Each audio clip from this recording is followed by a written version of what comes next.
Anong mensahe ang kailangan marinig ng mga Capricorn? Sa buong 2 weeks na to, pwedeng nangyayari na itong magiging reading o mangyayari pa lang. Kung hindi man para sa inyo, itong magiging reading, di ba kapara? Sa someone na malapit sa inyo o sa someone na kakilala nyo mismo. Baka may lumabas na gender mamaya, gawin nyo na lang energy, masculine at feminine energy. Pwede rin naman na huwag nyo na pansinin ang gender. Hindi ko masasabi kung anong magiging reading. Kung positive ba o negative. Depende. Ayan. Teka. Umuga. Depende sa kung anong mapipick up kong energy. Walang masama kung papanorin ang sun, moon, at rising sign kasi baka alin man sa mga yan ay mag-resonate na sa sitwasyon nyo. Wala tayong specific na tao dito. Kaya, general reading na to. Literal na general reading.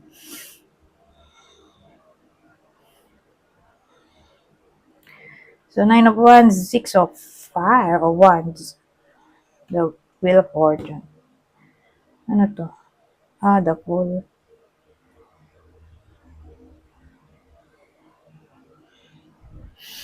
Alamin natin tong 9 of Wands. Yan kasi yung wounded soldier, di ba? Pero dito hindi siya wounded. Kasi iba yung creator nito, huh?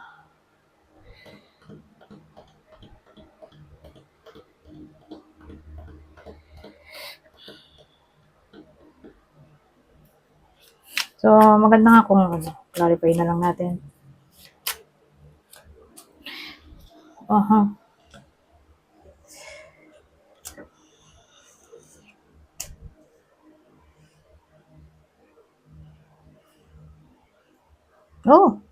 Hierophant na. The Lovers pa, oh. Ito, masama. 5 of Swords. Yan kung ano. Ito maganda. Buti na lang. Nag 6 of Swords, 6 of Wands tayo dito. Kasi, yun nga, 9 of Wands ay usually the wounded soldier. Diba? Na kahit sugatan na siya, ay ginagampanan niya pa rin yung tungkulin niya. Naprotektahan ang kanyang teritoryo o yung tawag ito, isagawa pa rin yung binigay sa kanya order. Okay? So, ang dating, bakit nagkaroon ng wound yung soldier? So, probably, may nangyari sa past o sa present. Kumbaga, tinatry niya itong i-overcome. Nagiging resilient yung tao dito. So, probably, nagkaroon nga ng problema. Saan nanggaling yung problema? Dito, sa relasyon. Probably relasyon, kasi nandito yung the lovers. Eto, kasal. Usually, kasal yung Hierophant. So, ang tatamaan nito malamang ay yung kasal lang. Huwag na mangamba. Yung in a relationship lang, pero hindi kasal. Kasi nandito yung 5 of Swords. Malagay nga, mistakes, melodrama, reassessment, pero siya ay pwede rin card na dito, sneakiness, flirtationship, lack of commitment, intimidation, bullying, ano ba yun? Lack of commitment, lack of communication, relationship, deception in general. Pero kung i-compare mo siya dun sa 7 of Swords, light yung kanyang kasamaan. Okay? Compared dun sa 7 of Swords na literal na nagnakaw na siya, di ba? Yun yung nag-i-steal na siya, di ba? Card ng stealing.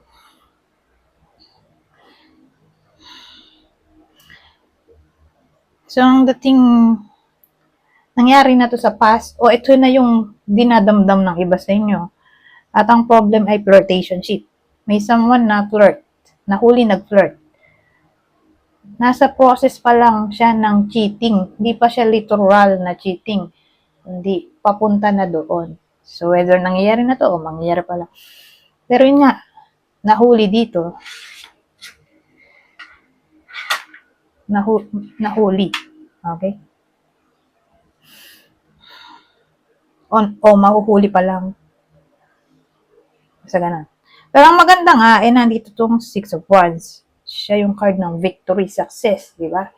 So, ibig sabihin, maayos din ang lahat. Mapagtatagumpayan yung kalandian na yan na nangyayari o mangyayari pa lang. At maganda rin na nandito tong Wheel of Fortune. Siya yung card ng good change. O siya yung game changer. Okay? Ngayon, maganda rin na nandito yung ano ba to? The Fool. Kasi siya rin yung card ng new beginning. Okay? So, maganda yung tinakbo ng reading, buti na lang.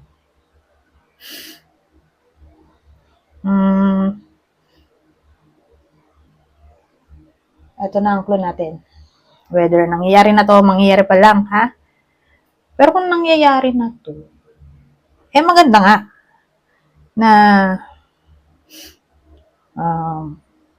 may new beginning na paparating. So, probably mag-e-end na yung problem. Kung mangyayari pa lang, edi maganda pa rin naman yung ending. Don't worry. So, ito yung partner. Doon muna tayo sa partner nung kasal dito. Okay? Bago yung kakilala o idol. So, doon muna tayo sa partner ng Capricorn. Natatamaan ng reading na to. Kapwa nila Capricorn. Libra. Aquarius. So, kung di tumama sa inyo, di baka sa kakilala nyo o idol. So, ito na. Yung possible zodiac sign nila. Taurus. Kapwa nila Taurus ulit. Taurus. Taurus ulit. So, kapwa Taurus. Nung Taurus. Okay. Pero, Capricorn to. So, dalawang Taurus. Gemini. Sa itsura. Ito. Papa tayo ng description dito. Same instruction. Hindi to tumama sa inyo. Di baka tumama yung clue natin sa person nyo. Kakilala o idol. So, kunin nyo lang yung info o clue na sa tingin nyo ay fit sa sitwasyon nyo o kakilala. Black o African American. Hindi yan literal na Black o African. American, may taong ganun eh. Kung di ganun, baka naandun sila sa country. May tao na naandun sa Africa o America. Okay? Kasi, tatlo yung bida dito, di ba? Tatlo yung character. Yung, siyempre, yung dalawang main character na mag-asawa. At yung third party. So, dyan sa tatlong yan, may someone na nasa America o Africa. So, ulitin ko, kunin nyo lang yung info na sa tingin nyo ay fit sa inyo. O, kung di literal na ganun, baka ganito yung kulay. Okay? May someone na ganyan ang kulay ng balat. May team. Ito naman, brunette. So, brown ang buhok.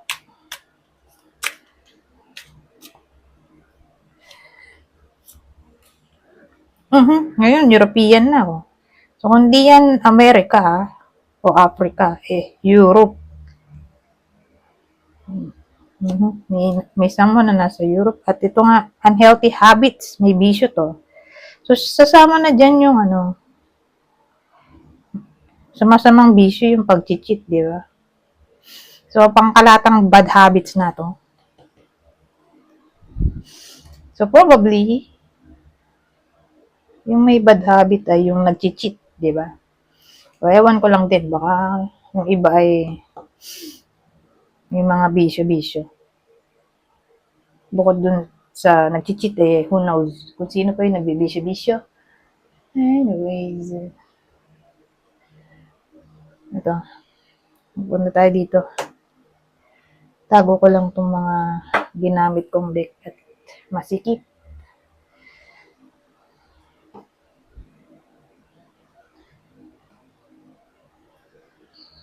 Ano pang mensahe ang masasabi nito? Teka, ito pa pala. Sagabal. Sagabal din to eh.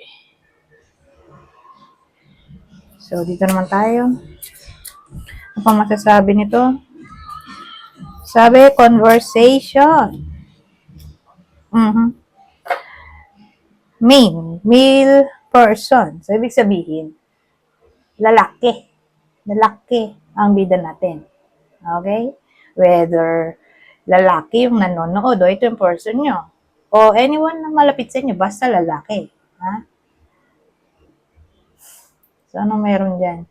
Kasi may ano tayo eh, conversation. Pero dyan lang yun, sa creator nitong keeper. Pero usually, ang meaning niyan ay court. Siya yung court ng court official.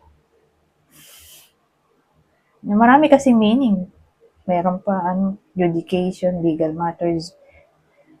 So, depende nga sa creator. Dito naman sa creator nito, conversation ginamit.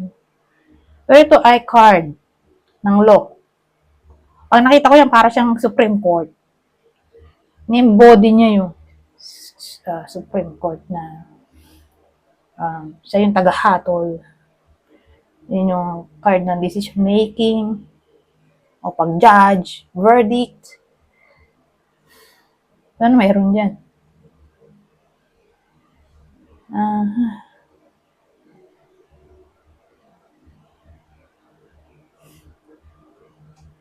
Siguro may aasikasuhin siyang importanteng documents. Kasi ano siya eh, pwede nga legal matters din. Something na nagdi-deal sa law o important o rules and regulations. So, may importanteng lalakarin tong taong to. Baka mag-ayos siya ng tax o bill o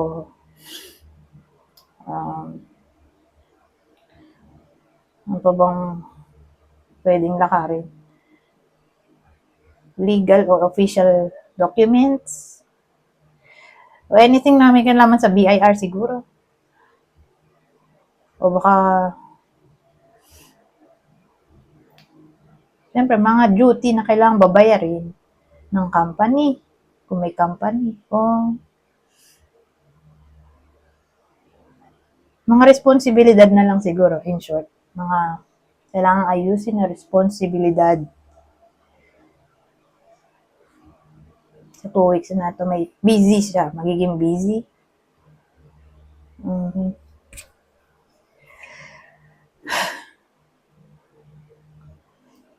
O baka magre-renew siya ng license niya o permit. Pwede rin. Ano pa bang pwedeng lakarin?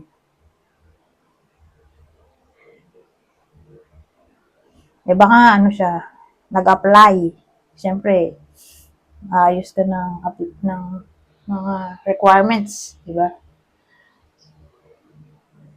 Medical, police clearance, kung mag-a-apply, kung nakapasok at natanggap sa work.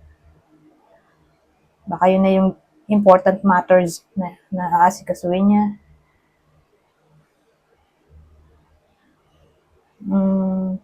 Bukod sa babayarin, deadline na siguro.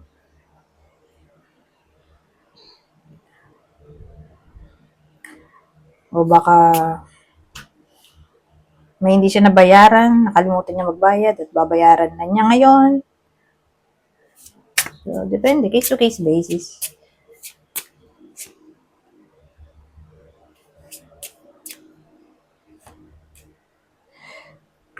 Ano yan? Pigwot.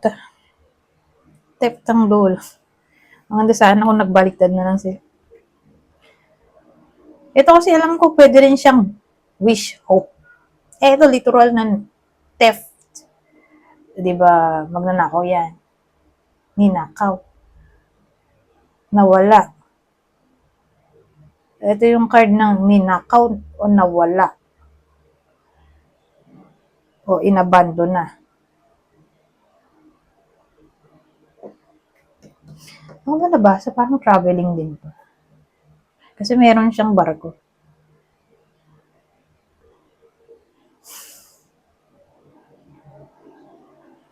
So, ibig sabihin, may wish yung iba sa inyo na mangyayari sana kaya lang ninakaw o nasabotahe o nangyari na yung wish pero may maiinggit at nanakawin. Ano ba yan?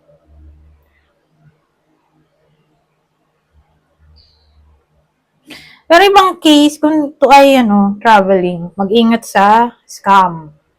Diba? Scam na to eh.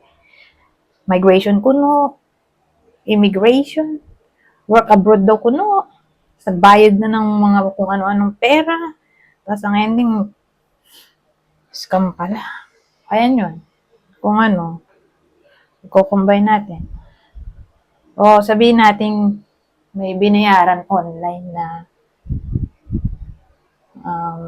hotel, motel, tapos nung nasa lugar na, hotel, motel, wala daw reservation. Joke pala yung binayaran sa website, ganyan. So, papasok din yun dito. So, mag-ingat. Basta may involvement sa traveling, o wish. Kung wish, wag nyo na basa-basa sabihin sa ibang tao. Minsan na i-evil eye pa eh. Di ba?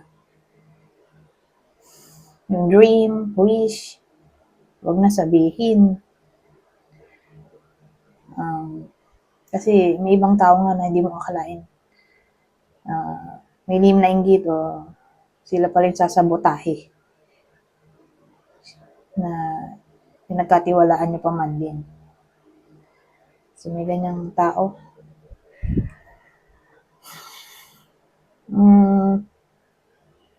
Ano pa ba?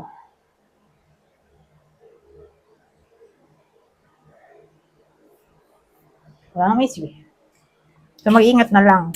Specifically, dun sa may perang babayaran tungkol sa traveling, nag-book ng hotel, motel, tapos pagpunta dun, walang reservation, na-scam pala yung pera, o pag-process ng any form na may kinalaman sa migration, immigration, work abroad. Ayan, mag-ingat.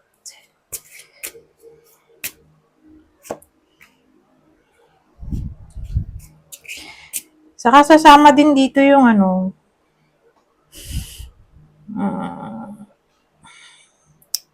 yung mga tao kasing mapanlin lang talaga in general. Yung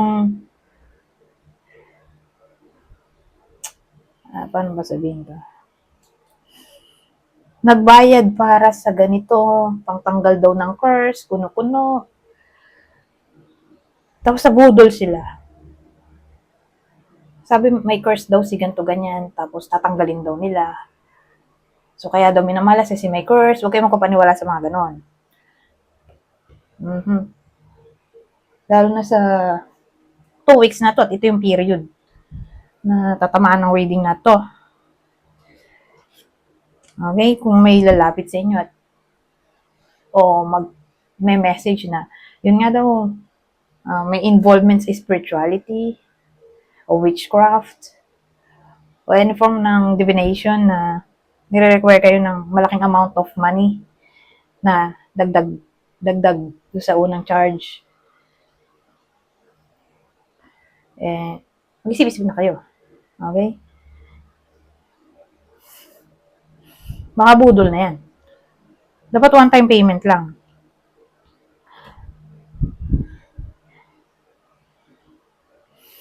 Basta hanggat maaari one-time payment lang. Okay? Kasi kung lalabis siya doon sa one-time payment, doon na ito mag-a-appear. Yung sinasabi ko. Na parang mabubudol yung iba sa inyo mukhang na-scam. aalokin siya ng mga kung ano-anong form ng divination hanggang sa maubos yung pera. Na parang ma-hypnotize yung iba. So again, dito lang to sa period ng 2 weeks na to. So kung feeling nyo ganito yung nangyayari na sa 2 weeks na to,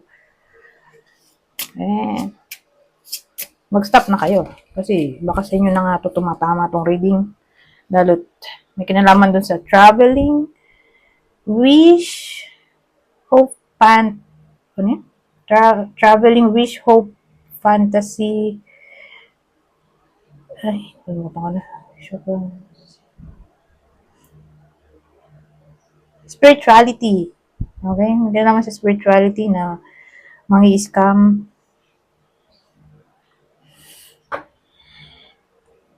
So, beware. So, dito na tayo sa last na spread. Military at house.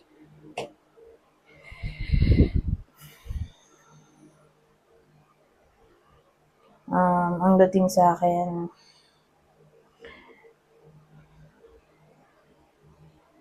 safe. Halimbawa may tanggalan na mangyayari o nangyayari na sa trabaho dahil nalulugi na yung kumpanya. Halimbawa lang, ligtas yung iba sa inyo sa tanggalan o layoff o ayun ko, yung parang pinagpahinga muna dahil wala na nga budget yung company. Example lang yun. So kung ganun yung sitwasyon, kayo o yung literal na mahal nyo sa buhay ay safe. Nandito yung house. Kasi nabuka na tong employee. Ngayon, ibang case, sabihin natin,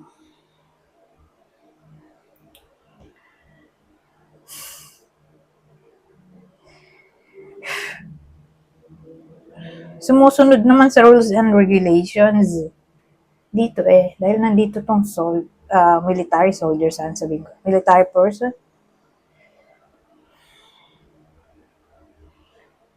Official person?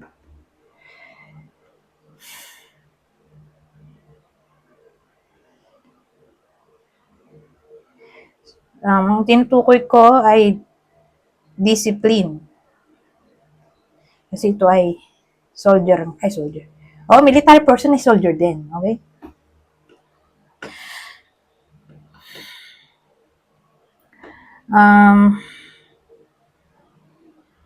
Kasi silang tagapagpatupad ng peace and order. So, peace. Discipline to in general. Dun sa bahay. So, iniisip ko, may rules and regulations sa bahay na sinusunod ng lahat. O ng family. So, okay naman sa family. Walang pasaway.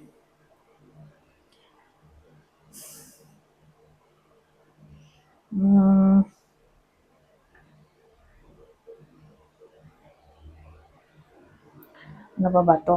Parang nakulo ka. Ano maisip?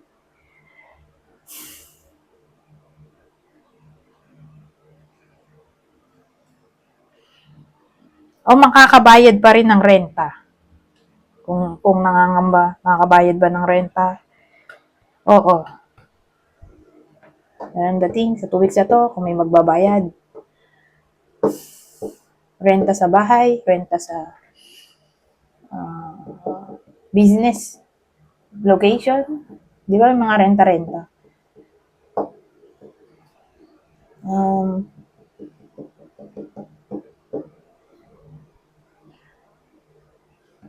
Halimbawa, may mga pasaway na kapitbahay. Tingin ko may peace and order naman. Walang masyadong drama sa 2 weeks na to. Kung may kaaway ang iba sa inyo at ang kaaway nga ay kapitbahay.